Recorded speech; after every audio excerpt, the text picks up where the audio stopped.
Allison Alt. Francine Klein. Martha Solt. Roy Schaefer. Vic Basil. Al Muller. John Conlow.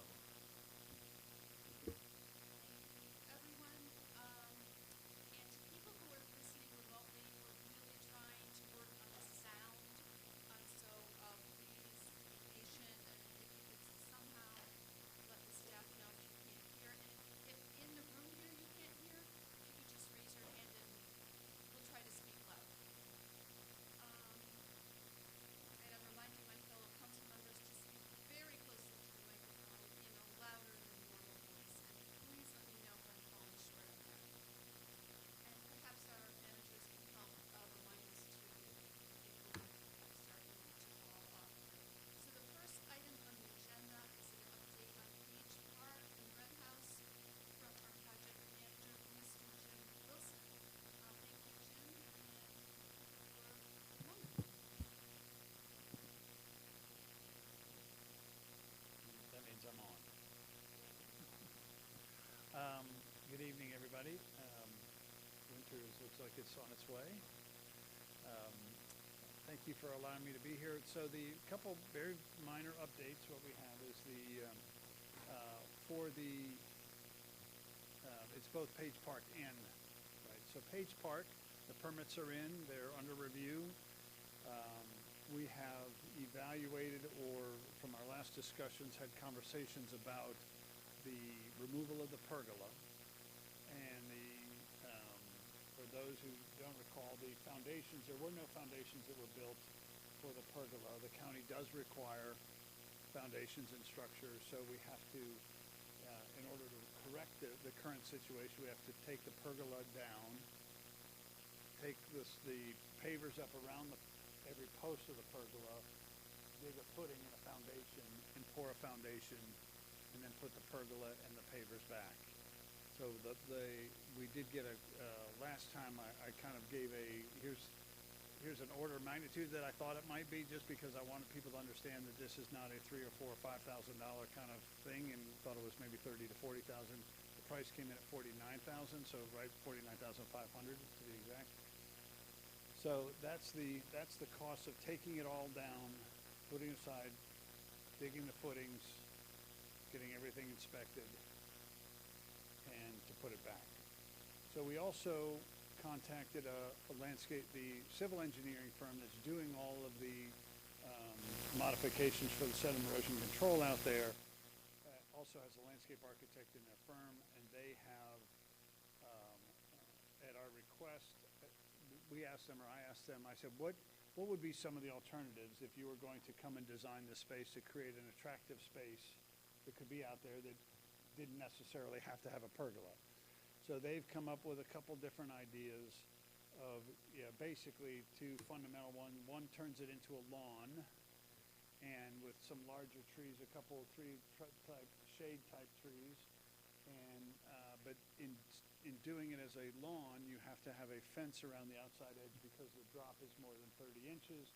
So you can't have people going over the edge. So you would have the pavers you would have that be at the same level as the surface as the circle at the top. The other thing that happens when you do raise the elevation, the standing elevation of where the pergola currently is, when you raise it to the elevation of the upper level, you no longer have to build that pathway through the woods that are on the plan, the corrective plans right now. So what that does right now in the plans, we're going to remove, the plans say that you have to remove a tree. One of the trees is in the way of that path, so that work would not actually have to happen. It was just brought to say, here are, it was a meaningful number cost to remove the pergola and put it back, and say, then the question to the landscape architects is, are there things and solutions that they could recommend? So the other solution that they came up with was to basically turn what is currently the pergola into another landscaped area that would not have, because the landscape and the bushes protect you from the edge, you don't have to put the fence around. So basically it was if it's going to be an occupied space, it will need a fence around the perimeter outside edge. If it is going to be a landscaped area, it would not need that. But that's what they were proposing.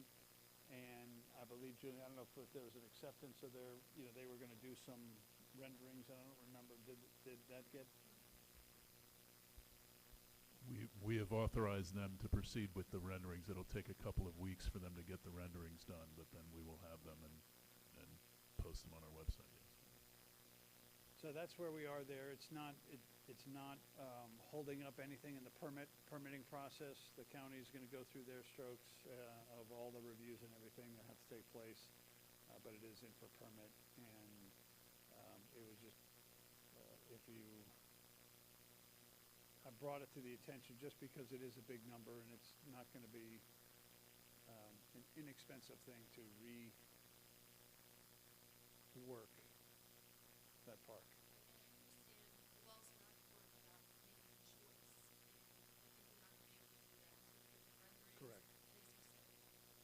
Right. But this is a difficult decision, because it's not gonna satisfy. Of course, and it was not brought as a recommendation, or as much as you brought to you all to say, here's information and options that would be there, and it's a beautiful park, and it would be just painful to have to spend that money anyway, so, but, And if I could just add that we are gonna provide additional options to people and allow residents to tell us what they think. And Julie, would you mind sharing how that would happen? We have a Page Park page dedicated on the website. It's under the What's New page, and if you go to What's New and then you scroll down, you'll see a Page Park separate page, and that's where we've been updating everyone, and we'll have an additional update after Jim's report this evening. So we'll probably have that page updated tomorrow. But when we receive the renderings, we'll put them on that page, and then we'll indicate a link to provide public input. It'll be a link to our info email address, and we'll receive all the comments that way. So it'll be clear there are three options, and people need to send an email to the address that's on there to say, confirm the recommendations. That's right. Yeah. And one of the options is replacing the pergola with the pergola. Thank you. no, not at all. Yes, sir. Yeah, a few questions. The option of replacing, taking the pergola off, putting in the correct footings, how long would that take? I didn't ask him. It would be inside the total duration. Once we get approval to do the rest of the sediment erosion control measures at the park, it would happen. It would not take longer then. It would happen inside that same time zone. Question two, thank you. What would remain, if anything, of the base, the stonework that forms the bottom of the pergola? So the construction of the bottom is there's the dirt, and then there's a thin layer of concrete that the posts are bolted to, and then on top of that cover all the bolts and everything, is the bluestone pavers that are there, and that would come up, and that would all go right back. That would go back, so it would look the same. You wouldn't see any difference. So when that paver, when it comes up and goes down, it'll look exactly like it does now. A final question for me. If we did decide that this was just not worth the additional money and time, would we no longer require permits? Could we open the park if we did the things that we were planning to do anyway, which I think we really do need to get those banisters, the railings, and to select the play area for the children. We can be doing that, and we should be doing that, but why do we need to deal with the county at all? I've not been very happy with them, let's put it mildly. You do not need any building permits, but you do need permits. You have a sediment erosion control permit that is a required permit by the county. And there are different agencies that issue those permits. The building permit is required for the pergola, from Department of Permitting Services. And Parks and Environmentals, Water and, forget that, actually, they've changed their names, and I apologize, I should know them. You know, working here for 40 years, I probably should learn that by now, right? But the sediment erosion control is a different entity that has to issue the permit. So when you disturb more than 500 square feet of land, you need a permit. And you don't necessarily need a building permit, but you need a site and sediment erosion control permit. Because we are disturbing more than that, you will need a permit to do the rest of it. Now, the county probably would not let you occupy that space without the permit, just because they would start to lose, and now, you know, this is, they start to lose the ability to influence your need to get a permit if, you know, if you're out there occupying it and they don't have the ability, they don't have a mechanism to make you do that sediment erosion control work right now. So I think they would not let you occupy the park until you did the sediment erosion control work. I thought that, Julian, I thought originally they'd said we could, essentially, once we got the building permit, we could go ahead with the storm water management and all those other things that they've come up with. Is that not the case? I think the larger issue is the ADA compliance and the pathway. The pathway is not ADA compliant now. So the stormwater management permit is a separate issue with the rain basins that we have to do. And if there were no ADA issues on the site, I think we could argue to open up the park before the stormwater permit is complete, and potentially that could work, but that's not the case because we have the ADA compliance issues. So that's, I think, more what's keeping us from being able to try to open it early. They would be all, they're all kind of intermingled right there. The ADA is not a building permit issue. The ADA is the whole site plan permit, but because you've built all the stuff, you know, you're kind of going backwards. And so I don't, if you were just submitting this, you would not be able to occupy that place until this work was done. So If it's a new park, this is not a new park. This is an old park with improvements. I think we're beyond that now. I mean, the DPS has made a different determination, and I don't think we're trying to fight that. yeah, Well, I'm not asking to fight it. I don't think you would get approval to use it until you mitigate and you correct all the things that were not complied with. I thought we'd agreed and we have a schedule for that. Yes. So when will the schedule without the pergola be finished? The pergola permits, the sediment erosion control work, we're thinking that it's gonna be happening starting in March. So that'll probably take them 2 months, a month to 2 months to do all the work in the park. So that's when the park would be done. June? Probably May. You know, I mean, we'll see. I mean, it's all about weather at that point in time when you start opening things up. It's Without the pergola. With the pergola, if we no were to difference. do it. No difference in time. Yeah, just to be clear, whether or not we put the pergola back is irrelevant to the Timing. time completion of the project, Correct. correct? Correct. Okay. Do other council members have questions? Thank you.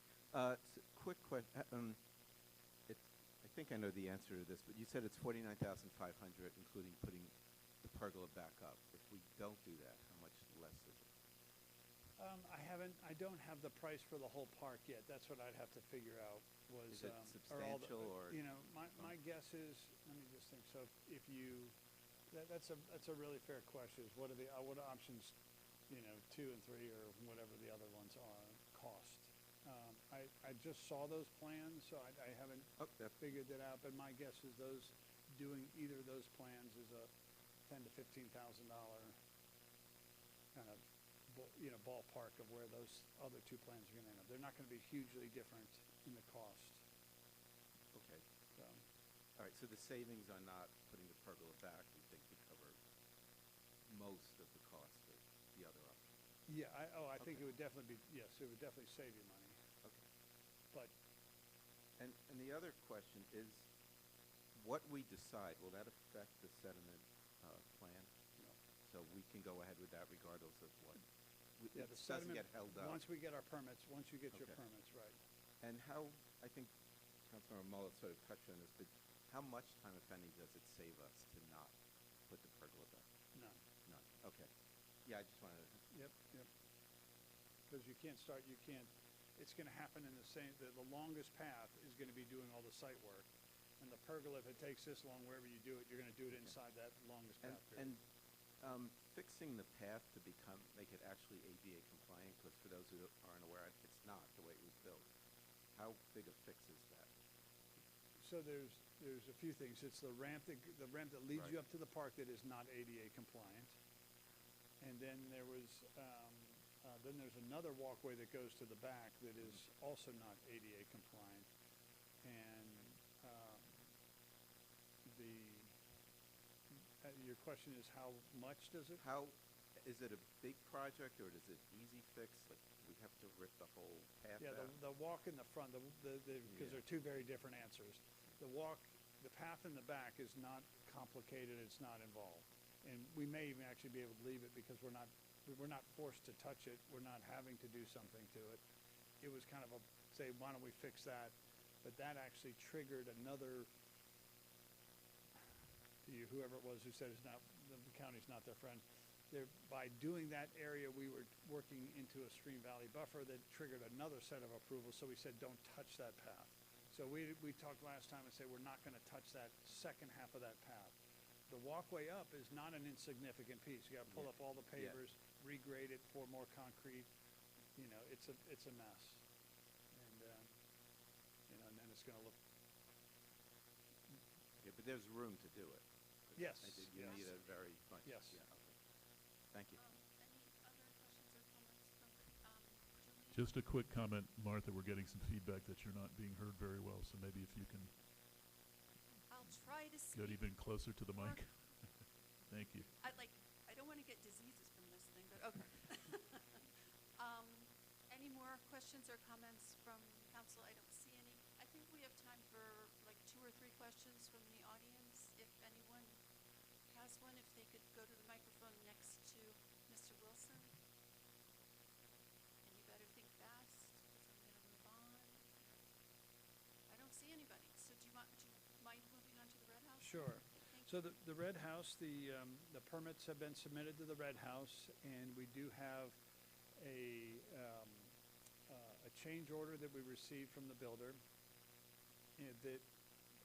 that is, the change order from the work that is, as the architects got into the details of exactly what has to happen to that house to make it be ADA compliant in its totality, it involved probably the 2 major things, and of the handicap, actually, the handicap the lift that was there before, but the work that when you really kind of pull that thread all the way, it's actually fairly significant amount of work to make it be totally compliant. And then also the parking lot has to get regraded and reshaped to be accessible.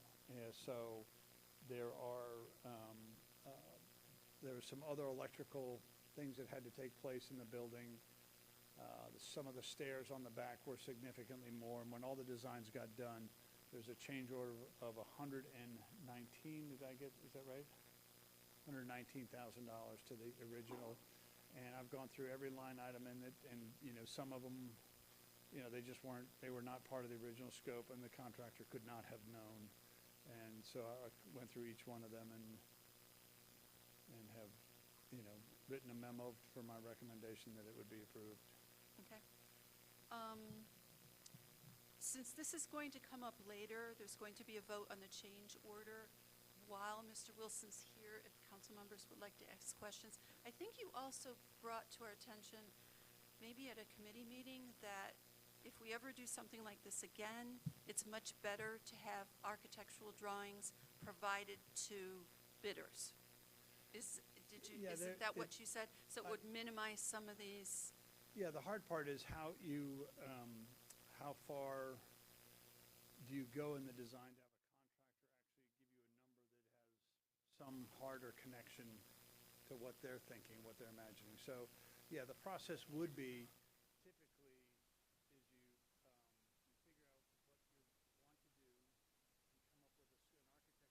a narrative, and maybe even a sketch or whatever it is. It helps all the contractors understand much more the limits of the scope of what there was. So that's just typically good practice to do it that way. And, as we were talking about whatever this other house is, that's what you do. You come up with a program, you find out what can you do, you get what you can as clear as you can, so the contractors are giving you a number that is still going to be a plus or minus, but shouldn't be a major difference. So, do council members have questions on the change order that's going to come before us later in the meeting? Is there going to be much overlap between what we do and what the tenant does?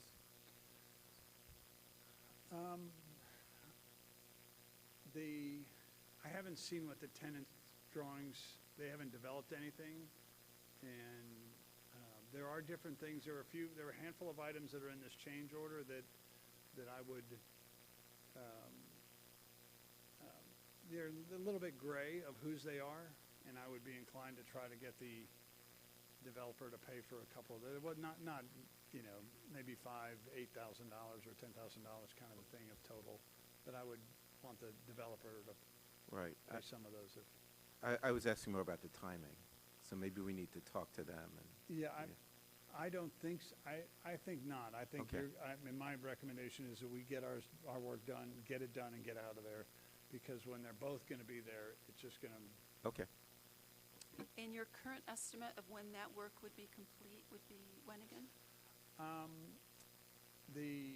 I got all excited a couple weeks ago, and somebody sent an email out, said, we got that permit, and it was, got too excited, because they said, oh, no, sorry, I misread.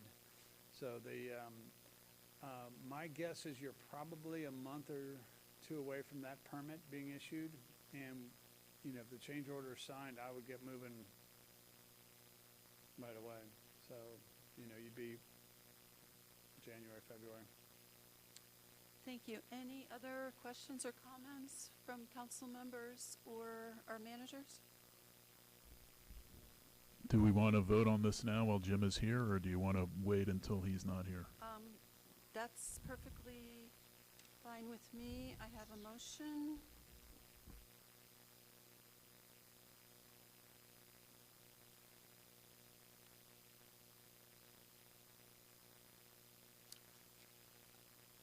I move to accept the change order proposed by Managed Homes for the Red House for an additional $119,028 to cover new items and increased costs for a total of $255,028. I second, Madam Chair. Thank you for the second. Do I need to repeat the motion, or does everyone understand it? Is there discussion?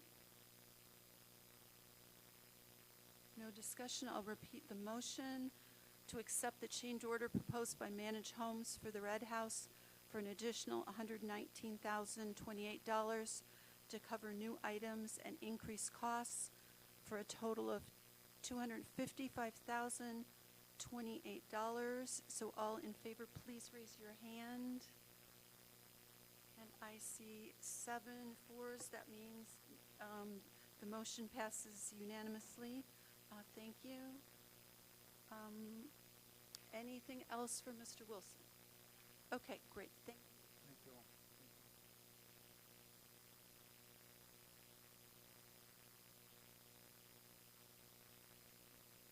We are now, I think, on our agenda at Chairman's announcements. I have a lot of gratitude to offer to everyone who served on the Ad Hoc Development Committee, especially Chairman Francine Klein.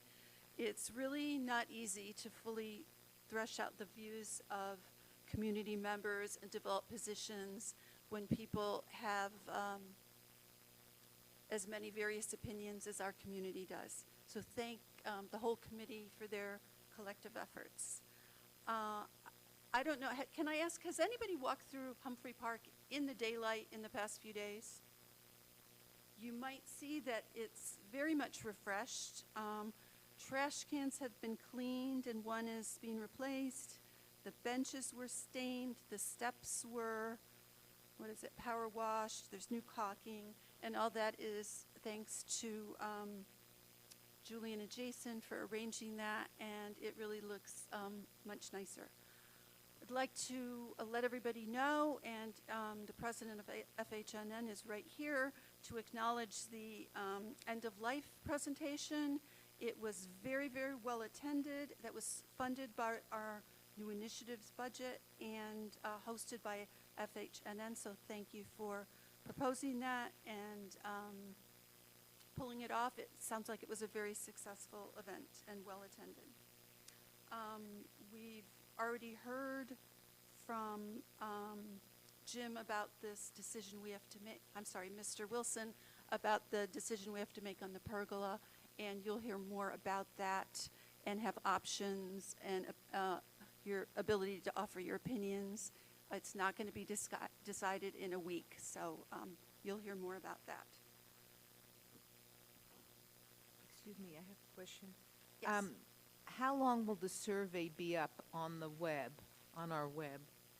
Do we have an idea of when it will be available for people to start sharing their perspectives? We haven't really settled that, so it can be as long as we want. But we have to get it the would have to be renderings back before so the- they have a visual of what they're actually picking from.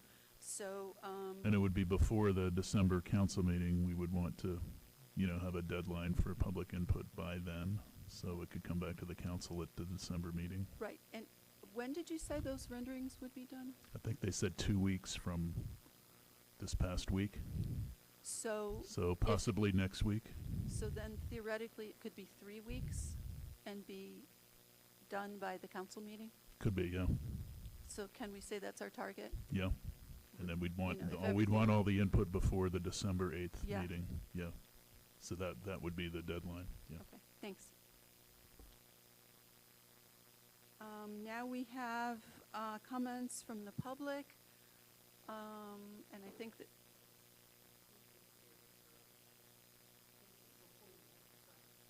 Okay, I'm sorry, please,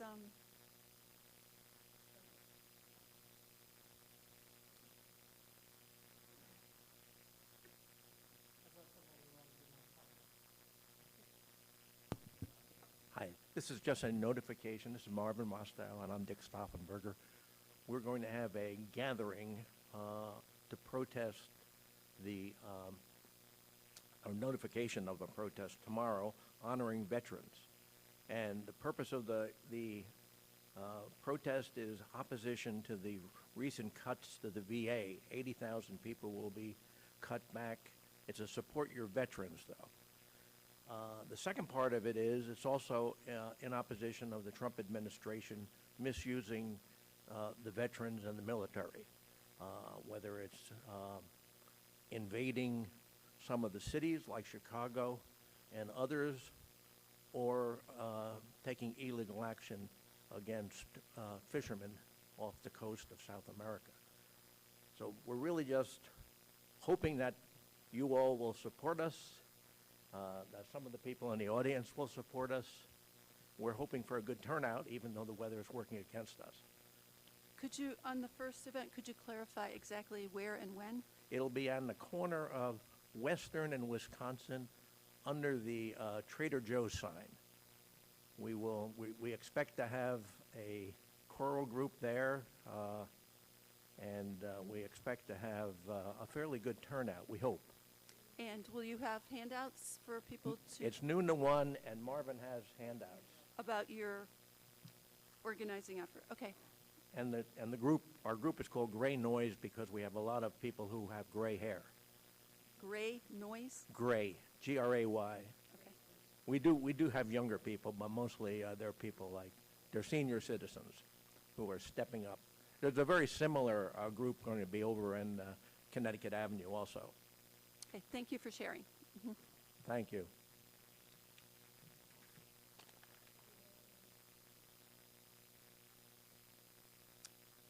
Mr. Cuccetti?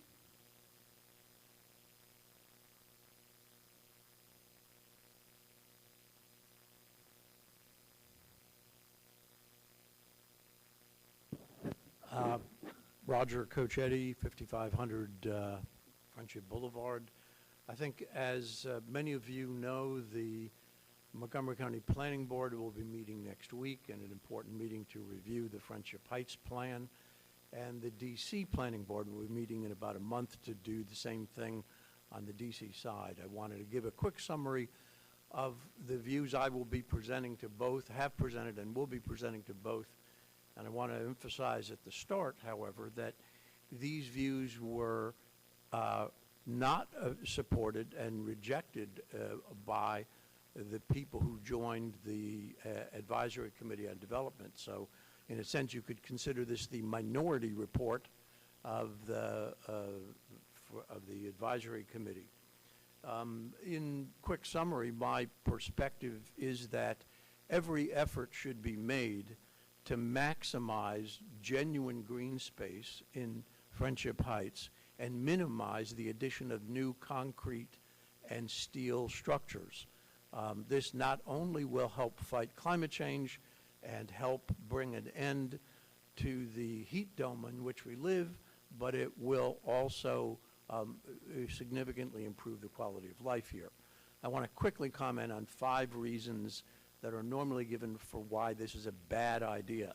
Number 1, we live in a metro area. We need to cram as many people into the metro neighborhood as possible. We are the most densely populated metro station neighborhood in the system and certainly in Montgomery County. Number 2, this is another NIMBY. They just don't want the trash in their neighborhood. They want to push it out. We are not Potomac. We are not McLean. We have more than our share of traffic jams already. We don't need more. Number 3, this will not appeal to millennials and Gen Z. My belief is that the target demographic we should look for are families, and nothing is less attractive to a family than a high-rise office building, and nothing is more attractive than a park. Number 4, I forgot it. We need to restore destination shopping, and this will hurt our goal of becoming destination shopping. Nothing is going to bring Neiman Marcus and Lord & Taylor back. Amazon, the Wharf, and City Center have put an end to them. Our goal should not be known as a place for destination shopping. It should be known as quality of life. Those are my quick comments, and as I said, these were not supported by the Advisory Committee, but I will be presenting them as my own, and I think they're shared by a number of other people in Friendship Heights. Thank you, Mr. Cuccetti. Mr. Niles?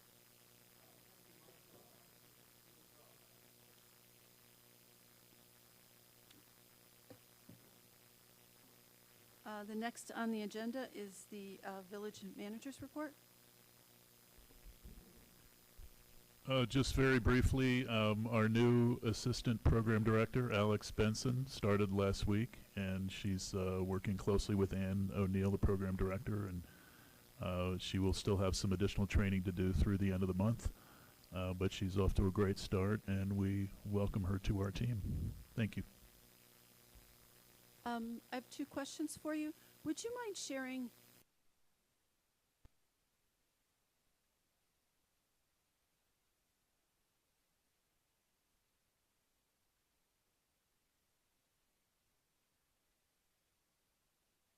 how the password's changing?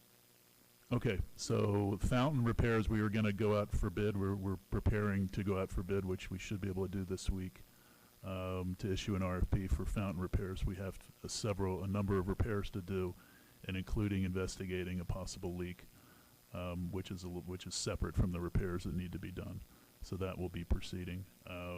Comcast, we just recently completed a switch over to fiber optic for a dedicated circuit, which should increase reliability. We did have a little outage this morning that we're trying to find out what happened, but the switchover was completed this past Thursday, I believe, Thursday or Friday last week. So we now have a dedicated fiber optic connection, and what that means is that we also have a new guest Wi-Fi login and password for visitors to the center who want to log into Wi-Fi. It's a different password and it's a different network, so we have a sign that indicates what that is, and folks at the front desk can give that information, and we'll also be publicizing that. But that switchover just was completed. Yeah, those of us in the building a lot will have to make a point of doing that, I think. Well, you just do it the one time, and then it'll find it once you come in the future. Right, so this should improve the reliability of the remote or the online meetings, right? Weren't we having some It will problems? improve. It should improve the reliability of the entire Wi-Fi system. So internet reliability should be improved, and it also should be a stronger signal in this room than it has been in the past. There's actually a device right over the heads of Councilmember Klein and Alt that is brand new. That's a Wi-Fi network sort of amplifier that's supposed to be to improve the signal in this room and on this side of the building where it's been problematic before. Questions or comments from council members? You've probably, I'm sorry, you've probably heard this, but during the movies, the signal cuts out a lot for like 5 to 10 seconds at a time. Right. So it should certainly help with that situation. There's also a possibility that we have a light bulb issue, so we're looking into that as well with the projector, which is not an internet issue, it's a projector issue. Other questions or comments? Okay, I think the next on the agenda is the mayor's announcement. Okay, thank you. I have 2 public announcements. On Saturday, November 15th, the shredding truck will return to the village from 10 a.m. to 12 noon. It will park on Friendship Boulevard, adjacent to the village center, and village residents are entitled to bring their materials for shredding. And the following week, on Saturday, November 22nd, we will once again host the Goodwill donation drive. Goodwill will have a truck parked on Friendship Boulevard by the entrance to the village center from 10 a.m. to 2 p.m. to accept your donations of household electronics, clothing, housewares, and other items. So now, excuse me, my announcements. I want to thank everyone who attended our first of what I hope is a monthly event on a discussion group for sort of what's going on with federal employees, but it's not just federal employees, it's contractors, it's everyone who's affected. We had some family members of government employees. And the next meeting, we're going to keep it the same date. It's the first Monday of the month, December 1st. It will be an hour, 6 to 7. And we intend to follow the same basic format, which is a discussion group. For January, we're working on having a speaker come to address the group. So if you can make it or have any questions, just please contact me. And the other thing, I just wanted to let people know that I have asked the CAC, our Citizens Advisory Committee, to start to look into ways to possibly repurpose the Artist House. That's the 4602 North Park. It's the uphill side of the Yellow House. And we need more space, quite frankly. We have village staff who are working in offices that were literally designed to be closets. Sometimes we have trouble scheduling events here. We do have, as Roger mentioned, our demographics will shift when the new house gets built at 5500 Wisconsin. We'll also have several hundred more residents. So there are no decisions. There's no timetable. I just ask them to think about ways that we might be able to better use that space. They did tour it with Julian last Tuesday, and I just wanted to put it out there. That's something that has started. Thank you. Committee reports. The first one we have is Advisory Committee on Development. I'm sorry? Treasurers. Oh, I'm sorry. Thank you. Skipped over one. Treasurer's report. Okay, thanks, Martha. Our revenue and expenses are both slightly off compared to the same period last year, but overall, our budget is still in pretty good shape. our largest source of revenue, income taxes, are down by 4%.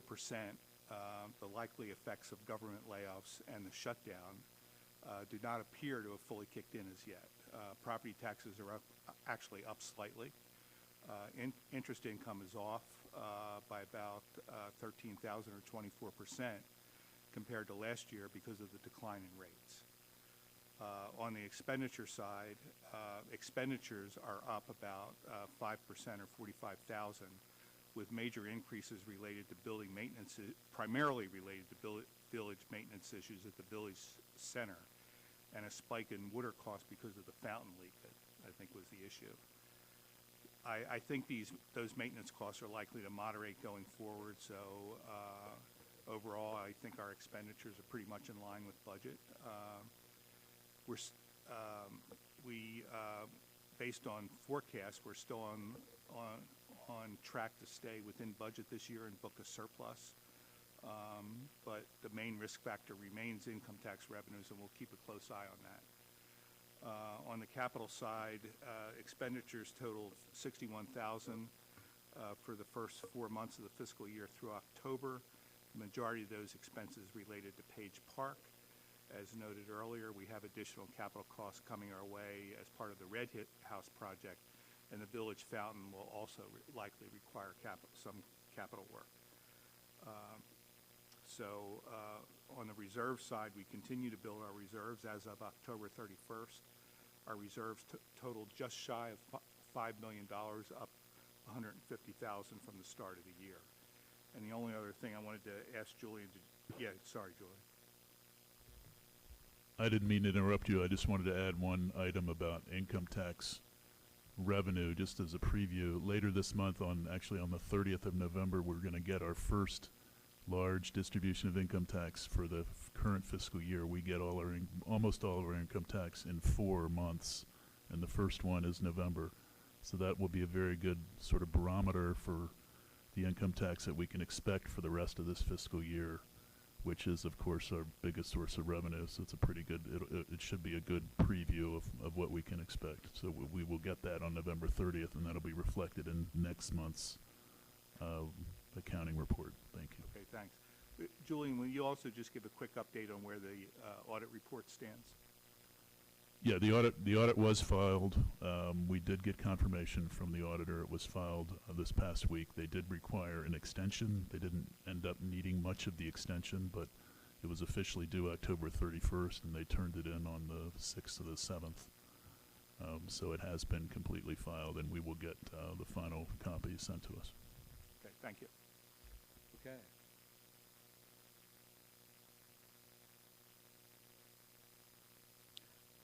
I do have a question. So, Julian, you said that the first November 30th payment, income tax payment, would be a good reflection of the rest of the fiscal year, but that wouldn't really reflect the federal layoffs, would it? Because they were being paid through the end of September, most of them. Wouldn't that be like a bad indicator of well, it's a reflection of anybody that requests an extension on their income tax gets a 6-month extension to October from April. So it's kind of a cleanup payment that reflects all those extensions. And that's why it's usually a pretty good barometer, because we typically get whatever we're going to get on November 30th is the same amount we're going to get in February and May. But I'm suggesting this year might be different It because could, of these it different could. circumstances. But typically it's a pretty good measure because it captures the late filers that go through, that get extended to October 15th to file their income taxes. So I suggest we keep an open mind, that it might For not sure, be typical. for sure. It might not be typical. And actually, and I should say, we get an official projection in December. We don't get it November 30th, but the projection we're going to get in December is very based on, is to a large degree based on what we received in November, along with other trends that they're looking at. So it all goes into that projection we're going to get probably in the second week of December. Thank you. Any other questions? Now we have the Advisory Committee on Development. Thank you for being patient with me.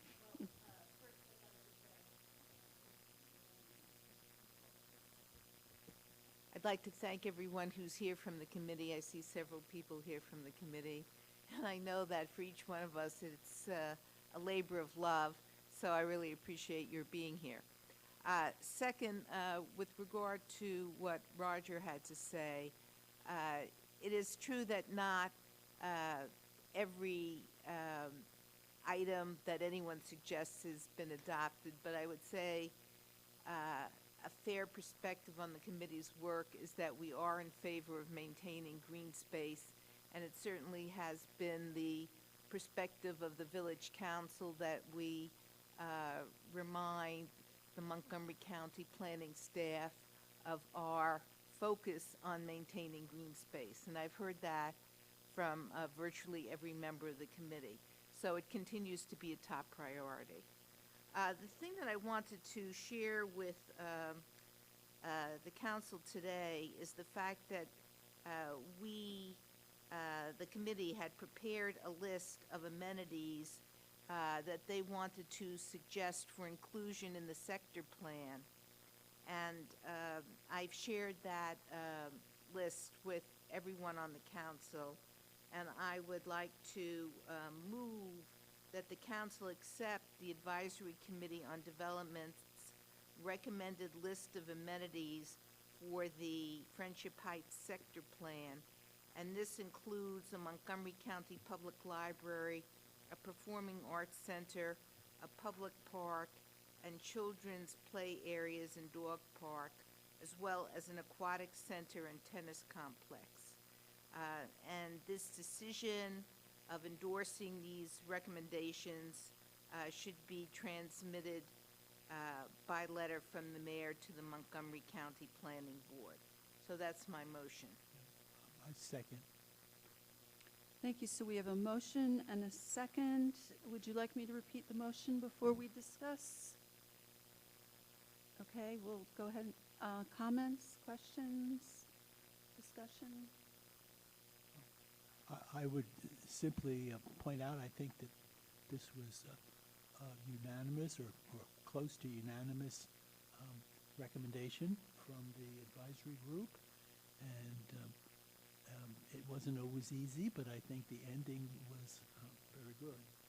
And the motion is clear that it doesn't say exactly where everything might go.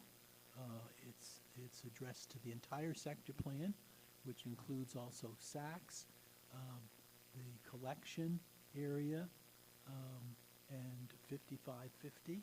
So it's not just Geico. And the sector plan staff is expected to sometime in early next year, 2026, actually publish the draft of what they are recommending for the sector plan, which will also include Geico. And once they do that, everyone will have a chance to give input again. We can go through the same process again, and we'll get a little bit better idea of what they are thinking after they've listened to all these people at the various meetings. Thank you. Other comments? I will make a short comment. I'm supportive of this. It seems that these are very important to members of our community, and I think the whole council should endorse this recommendation. Are we ready to vote? Okay, all in favor, please raise your hand. It looks like it's unanimous, 7-0. Thank you. The next committee report is Parks and Grounds from October 17th. We discussed Humphrey Park, where we learned about this leak that's costing us a lot of money and probably a very expensive fix, that the fountain needs to be fixed. We discussed refreshing the park, which has already been done. And I hope you guys will take a look at it during the day because it's really quite nice. And we learned much of what you learned earlier in this meeting from our project manager, Mr. Jim Wilson, about Page Park and the Red House. So that's what we did at our committee meeting. It looks like we don't have old business, so we move on to new business. The first item is discussion on check signing procedure recommendations made by the treasurer, Treasurer Conlaw. Thanks, Martha. Proposed check signing and transaction review procedure was originally scheduled to be on today's agenda for contingent review and approval by council prior to going to the Finance Committee. However, at the request of the mayor, I'm proposing to delay the recommendation until next month after the Finance Committee has had an opportunity to review the proposal. Just a brief summary here. The crux of the proposal is to reduce the number of council members required to sign checks. Currently, 2 elected officials review and sign all checks. The process is a little bit cumbersome. As an alternative, it's being proposed to provide a detailed list of transactions that are prepared monthly and correspond to the profit and loss statement, so that all council members will have an opportunity to look at transactions, and then as well as going forward, go online and review the detail of the transactions if they wish. The part of the problem with the current approach, where you have 2 elected officials, is that it requires staff to be constantly coordinating with multiple check signers, and that, in my opinion, and the opinion of others as well, clearly distracts staff from their normal bookkeeping and accounting responsibilities. So the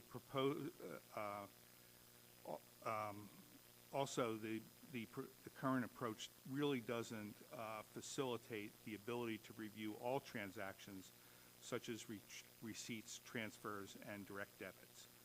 The transaction list that we're publishing does include all transactions. And it, as I say, will be available online for council members to review.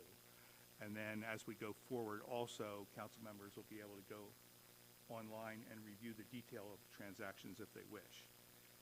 I think it's important to note that there's really no precedent in government, at least that I'm aware of, that requires multiple elected officials to sign off on checks.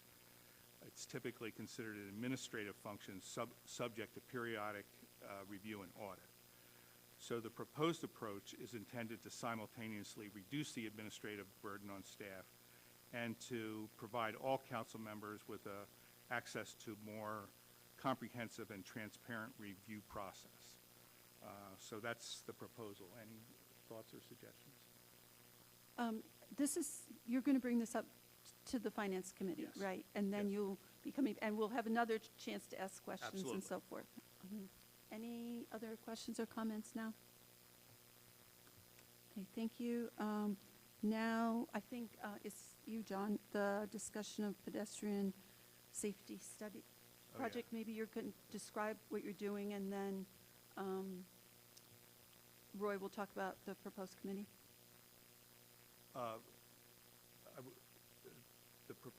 Which proposed committee? To evaluate the bids. Oh, I don't consider that to be a committee. I thought we were just creating an informal review group. Maybe you can talk about the pedestrian safety study, and then. Okay. Okay. So we issued a request for proposals in September to perform a pedestrian safety study of all the intersections in the village. We got the proposals back very recently. There were 6 of them. The next step is to review the proposals and make a recommendation to council on which of the firms submitting proposals we think is submitting the best proposal. I've asked Francine, as chair of the Public Safety Committee, and Martha Salt, because of her experience with drafting and reviewing proposals, to join me, Julian, and other staff in a sort of informal group to review the proposals and make a recommendation to council. Once the review group comes to a reasonable consensus on the firm best prepared to perform the study, the plan is then to prepare a summary of the group's recommendations and for council review and approval in December. So that's the plan. Okay, yeah, I think, well, I mean, to let you know where there's been some confusion on if this needs to be a formal committee or just sort of an informal collection of council members. Yeah, and, okay, so we're not going to have a formal committee, and the precedent, I know for the Red House, we had a sort of an informal group of 3 council members, and it was, and yeah, that worked, and so I would just continue using that precedent. I would just do it the same way, and Councilmember Klein and Councilmember Solt and you, along with the village manager, could be that working group. So we don't need to formally form a committee. And we're all prepared to help out on this project. So it will be on the agenda for December? Yes. Thank you. A village manager, would you mind sharing that comment about the taxes that we just exchanged a second ago? Yeah, just sort of a footnote on the tax discussion. You know, the furloughed and layoff and all the folks that are having difficulty now with their revenue, that won't be reflected until next year, because the tax returns for this year are based on 2024 filing year.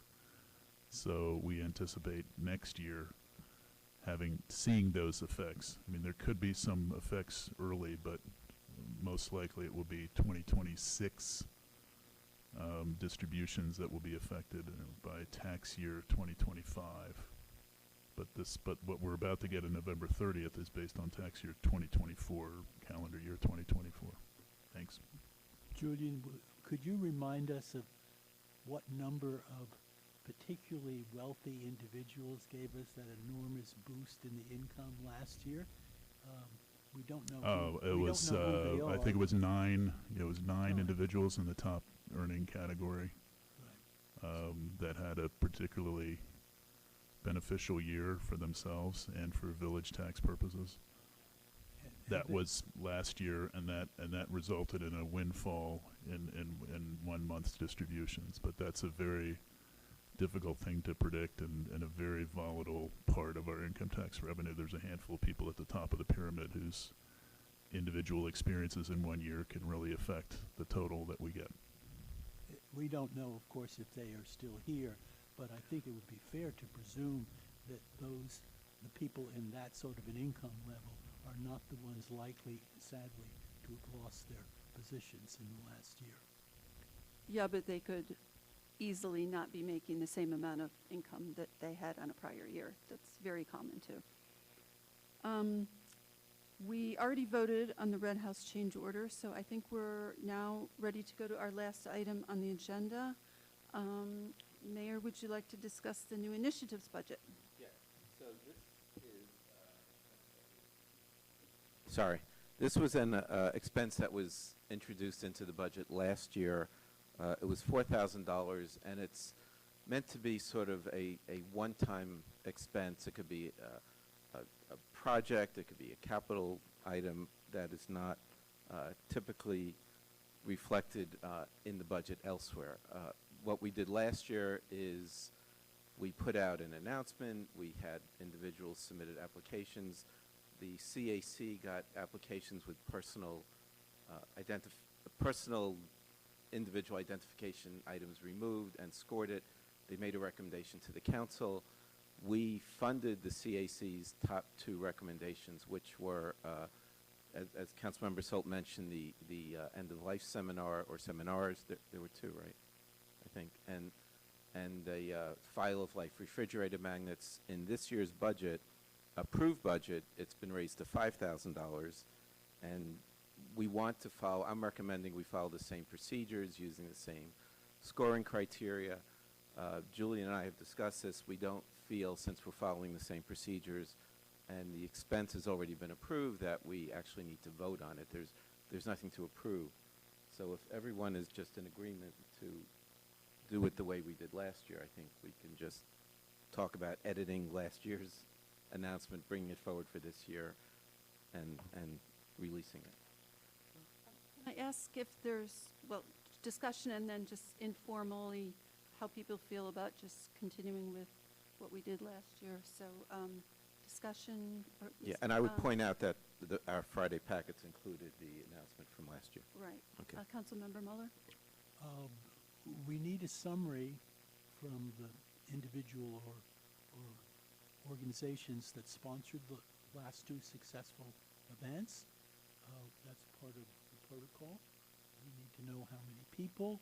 I don't remember the wording in the resolution, but there needs to be a summary that gets back to us.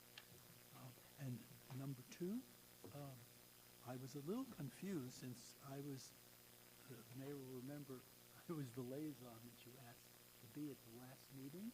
And there was thoughts from the CAC this year that one of the projects might be purchase of a bench or benches, the place to be decided, additionally placed in the village. So I was a little, it was not clear to me where the announcement now is indicating that the CAC was not interested in evaluating the appliances, the applications. There was no discussion of that at all. Well, yeah, and I've had conversation with the chair of the CAC, and they've agreed to not, as a committee, submit an application and to score it as they did last year. Oh, great. Yeah. Thank you. And they've been very cooperative on that as well.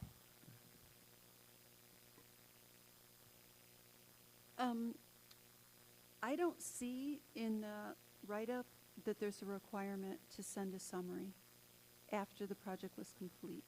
Was that included in our?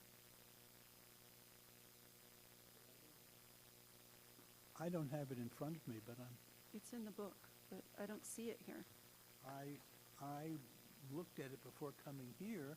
It was a very exact, Oh, detailed here we go. Wait a minute. description. And I thought there was a report or something. I don't know. how to Okay, phrase it. any award will come within the with the responsibility to provide a written report to the village council by a date specified upon award, which describes the project's accomplishments or such other information as the council shall require. Shall we defer to the village manager to speak with the two awardees about what might be expected? Would that be reasonable? Yeah, fine. Is that reasonable? Yes. Oh, well, I believe we did provide a summary of, I mean, the one You know, I think we did. initiative, the one initiative was the File of Life Yeah, cards, Yeah, which was a pretty straightforward Yeah. issue, and it was by an individual. Mhm. and it was by an individual, and we reported back that the File of Life cards were distributed, and I believe we indicated how many were distributed. Yeah, It was one yeah. per household, so that was done, and that report was Okay, essentially given. okay. The second one was this end-of-life program that just occurred, and we put in the Friday packet, Friday memo to the council, the attendees at that event. It was just a educational session that we hosted here that people signed up for. Okay, Councilmember Mueller, does that meet what you think should be the requirements? Okay, so, any other questions or comments? Can we, just do a straw vote if we agree to go forward with the,